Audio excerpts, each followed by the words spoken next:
নেপালের ছাত্র আন্দোলনকারীরা, গণ অভ্যুত্থান আন্দোলনকারীরা তারা দল গঠন করে তারা আজকে ক্ষমতায় গেছে। তারা আজকে ক্ষমতায় যাওয়ার পরে তারা এরকম কিছু পদক্ষেপ নিতেছে যা ওই রাষ্ট্রকে পরিবর্তন করে দেবে।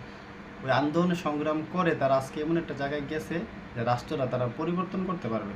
কিন্তু বাংলাদেশে গণ অভ্যুত্থানকারীরা, 24শে আন্দোলনকারীরা, তারা আন্দোলন করে কোনো লাভ হয় নাই। তারা না সরকার গঠন করতে পারছে, না সংবিধান সংস্কার করতে পারছে, না দেশের ভাগ্য পরিবর্তনে তারা কোনো ভূমিকা রাখতে পারছে। তারা আন্দোলনের সময় আন্দোলন করছে, খুব উত্তালভাবে আন্দোলন করছে, কিন্তু আন্দোলন পরবর্তী তারা যেরকমভাবে জনগণের আস্থা অর্জন করা দরকার ছিল, এনসিপি জনগণের এইভাবে আস্থা অর্জন করতে পারে নাই। তারা ক্ষমতায় যাওয়ার জন্য, তারা সংসদ সদস্য হওয়ার জন্য তারা পাগল হয়ে গেছে। তারা সর্বশেষ বন্যার্তদের টাকা টাকা নিয়ে ছিনিমিনি খেলে জনগণের বিশ্বাস একদম নষ্ট করে দিছে, জনগণের আস্থা হারাই ফেলছে।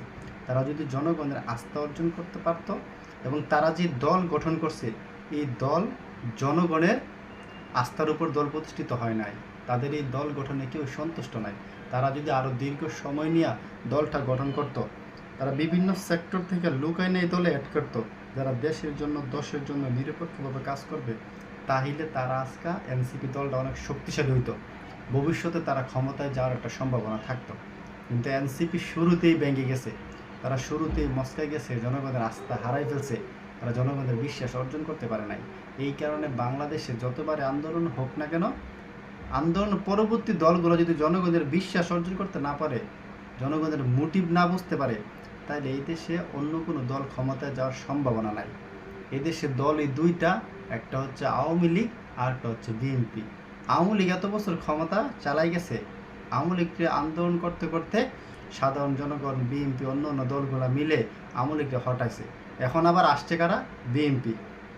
জীবন দিল কারা? জনগণ। আসছে আবার বিএনপি। আবার বিএনপিও যদি স্বৈরাচার হয়, বিএনপি যদি দিনের পর দিন স্বৈরাচারী আন্দোলন, স্বৈরাচারী কায়দায় রাষ্ট্র চালাতে চায়, যদি বিএনপি ফেসিবাদের ওই রুলস ফলো করে, তাহলে বিএনপির একদিন সবাই মিলে আবার সরাবে, আবার ক্ষমতায় আসবে আওয়ামী লীগ।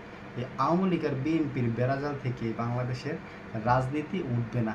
এই রাজনীতিকে সরানো এত সোজা না, কারণ এই বাংলাদেশের অধিকাংশ মানুষই দলকানা। তারা নেতা অন্ধ, ব্যক্তি অন্ধ। তারা পরিবর্তনে বিশ্বাসী না। তারা দেশপ্রেমিক, যোগ্য, সৎ লোককে তারা সংসদে পাঠাইতে পারে না। বাংলাদেশের মানুষ জন্মগত আওয়ামী লীগ আর বিএনপি।